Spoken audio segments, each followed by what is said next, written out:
ನಮಸ್ಕಾರ ಕರ್ನಾಟಕ ಸ್ನೇಹಿತರೆ. ಇವತ್ತು ನಾನು ಎಲ್ಲಿದ್ದೀನಿ ಅಂದರೆ ಕೇರಳದ ಕೊಟ್ಟೂರಿನಲ್ಲಿದ್ದೀನಿ ಸ್ನೇಹಿತರೆ. ಇಲ್ಲಿ ವಿಶೇಷವಾಗಿ ಮಾರೋದು ಈ ಕಾಣಿಸ್ತಿದೆಯಲ್ಲ ನನ್ನ ಹಿಂದೆ ಒಡಪ್ಪು ಅಂತ ಇದ್ರ ಹೆಸರು ನೋಡಿ. ಇದು ಇದರದೇ ಆದಂಥ ಇತಿಹಾಸ ಉಳ್ಳಿದೆ. ಇದ್ರ ಬಗ್ಗೆ ನಾನು ನಿಮಗೆ ಚಿಕ್ಕದಾಗಿ ಒಂದು ಮಾಹಿತಿ ಕೊಡ್ಲಿಕ್ಕೆ ಇಷ್ಟಪಡ್ತೀನಿ ಸ್ನೇಹಿತರೆ. ಇದು ಕೊಟ್ಟೂರಿನ ಎಲ್ಲ ಕುಟುಂಬಗಳಿಗೆ ಈ ಕೆಲಸ ಮಾಡ್ಲಿಕ್ಕೆ ಬರುತ್ತಂತೆ.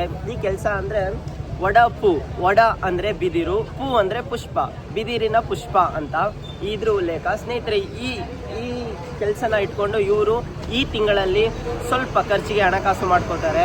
ಆಮೇಲೆ ಈ ಬಿದಿರಿನ ಕೇರಳ, ಕರ್ನಾಟಕ ಮತ್ತು ಮಲೆನಾಡಿನ ಪ್ರಾಂತ್ಯಗಳಲ್ಲಿ ಬಿದಿರಿನ ಹೋಗಿ ಚ್ಯೂಸ್ ಮಾಡಿ ಈ ರೀತಿಯೇ ಬಿದಿರಿರಬೇಕು ಅಂತ ಅದಕ್ಕೆ ಪರ್ಟಿಕ್ಯುಲರ್ ರೀಸನ್ಸ್ ಇರುತ್ತಂತೆ.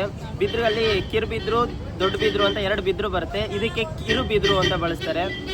ಆ ಬಿದ್ರಲ್ಲಿ ಈ ಸುಂದರವಾದ ಒಡಪ್ಪು ಅಂದರೆ ಬಿದಿರಿನ ಪುಷ್ಪವನ್ನು ತಯಾರು ಮಾಡ್ತಾರಂತೆ. ಇದರಲ್ಲಿ 3-4 ಡಿವಿಷನ್ ಬರುತ್ತೆ. ಫಸ್ಟು ಹೋಗಿ ಕಾಡಿಗೆ ಹೋಗಿ ಆ ಬಿದಿರಿನ ಕಿತ್ಕೊಂಡು ಬರೋದು. ಅದಾದ ನಂತರ ಅದನ್ನು ನೀಟಾಗಿ ಸುಕ್ಕೆ ತಗೊಂಡು ಚಿಕ್ಕದಾಗಿ ಕುಟ್ಕೋತಾರಂತೆ. ಅದಾದ ನಂತರ ಮೇಲ್ಗಡೆ ಏನು ಗ್ರೀನ್ ಕಲರ್ ಲೇಯರ್ ಇರುತ್ತೆ ಅದು ಹಸಿದೆ ಬಿದ್ರಾಗಿರೋದ್ರಿಂದ ಗ್ರೀನ್ ಕಲರ್ ಸ್ಟಿಲ್ ಹಂಗೆ ಇರುತ್ತೆ. ಆ ಗ್ರೀನ್ ಕಲರ್ನ ನೀಟಾಗಿ ರ್ಯಾಪ್ ಮಾಡ್ತಾರೆ, ಒಂಚೂರು ಇಲ್ದಿರೋ ಥರ ತೆಗೆದಾಕ್ತಾರೆ. ಅದಾದಮೇಲೆ ಮತ್ತೆ ಸುಕ್ಕಿಯಲ್ಲಿ ನಿಧಾನಕ್ಕೆ ಕುಟ್ಟಿ ಈ ಹಂತಕ್ಕೆ ತರ್ತಾರೆ ಸ್ನೇಹಿತರೆ. ಕಾಣಿಸ್ತಿದ್ಯಾ? ಈ ಹಂತಕ್ಕೆ ತಂದಾದ್ಮೇಲೆ ಇದನ್ನ ಈ ಥರ ಮುಳ್ಳಿನ ಬಾಚಣಿಗೆಗಳಲ್ಲಿ ಅವ್ರ ಕೈಲಿದೆ ನೋಡಿ, ಆ ರೀತಿಯ ಮುಳ್ಳಿನ ಬಾಚಣಿಗೆಗಳಲ್ಲಿ ನೀಟಾಗಿ ಅದನ್ನು ಬಾಚಿ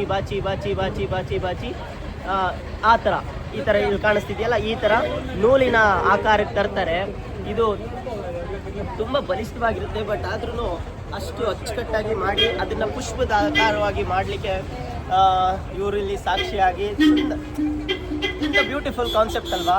ಅದಾದ ನಂತರ ಇದನ್ನು ದೇವಸ್ಥಾನದ ಹತ್ರ ತಗೊಂಡೋಗಿ ಪೂಜೆ ಮಾಡಿಸಿ ದೇವ್ರ ಮನೆಗೆ, ಅಂದರೆ ಯಾರು ಭಕ್ತಾದಿಗಳು ಇಲ್ಲಿಗೆ ಬರ್ತಾರೆ ಅವರು ದೇವ್ರ ಮನೆಗೆ ಕಟ್ಕೊಂಡ್ರೆ ಒಳ್ಳೆಯದಾಗುತ್ತೆ, ಅದೃಷ್ಟ ಒಲಿಯುತ್ತೆ ಅನ್ನೋದು ಉಲ್ಲೇಖ.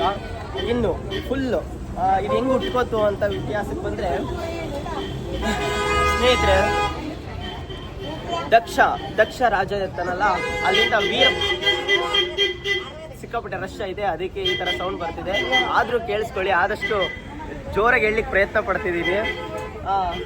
ದಕ್ಷ ಮಹಾರಾಜ ತಲೆ ಕಡ್ದಾಗ ಮಹಾರಾಜನ ತಲೆ ಕಡಿಯೋಕೆ ಮುಂಚೆ ಅವನ ಗಡ್ಡನ ಕಿತ್ತು ಕಾಡಿಗೆ ಸಿಗ್ತಾನೆ ವೀರಭದ್ರ. ಆ ಕಾಡಿಗೆ ಎಸ್ದಿದ್ದ ನೆನಪಾರ್ಥವಾಗಿ ಇದನ್ನ ತಂದು ಈ ಥರ ಮಾಡ್ತಾರೆ.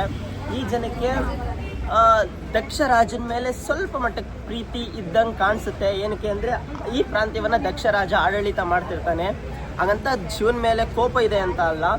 ದಕ್ಷ ರಾಜನ ದುರಂಕಾರ ಮಡಿಯಿತು ಅನ್ನೋ ಅಂಥ ಸ್ಪಿರಿಚುವಲ್ ಎನ್ಲೈಟ್ಮೆಂಟ್ಗೆ ಇದನ್ನು ಸ್ಟಿಲ್ ಮನೆಯಲ್ಲಿ ಕಟ್ತಾರೆ.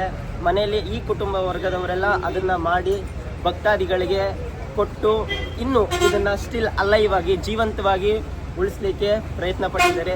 ಇದಿಷ್ಟು ಒಡಪ್ಪು ಅಂದರೆ ಬಿದಿರಿನ ಪುಷ್ಪದ ಕತೆ.